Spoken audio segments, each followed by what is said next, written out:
তো ভ্যালেন্টাইন ডেতে কে কে গিফট পেলে?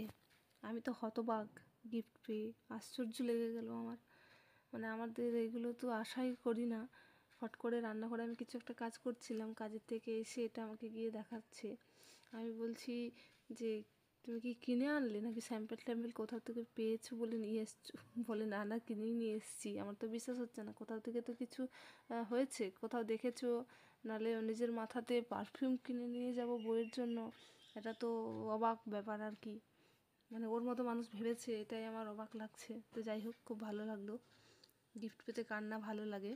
তো এই যে দুজন মিলে মারামারি করছে, কে বের করবে কে দেখবে। আর এই যে আমার ছেলে, ও বুঝতে পারছে না অ্যাকচুয়ালি পারফিউম কী, তাই ওর গায়ে দিলাম যে দেখো একটা ভালো গন্ধ বেরোবে।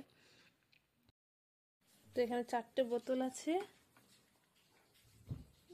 কি ফোকাস করছে না। এটা কি ফ্রেশ, সব ফ্রেশ এগুলো। এটা ব্লিস, ড্রিমি, এটা কি আছে সেন্সুয়াল। তো ব্যবহার না করলে তো বুঝতে পারবো না কোনটা কি ভালো। ব্যবহার করি, আর যদি কেউ ব্যবহার করে থাকো বলবে। তো এত কথা বললাম বলে আবার কেউ ভাবো না যে আমাকে আমার বর কোনো কিছু কিনে দেয় না, তা নয়। আমাকে জাস্ট বলে দিতে হয়, বলে দিলে সব সব হাজির।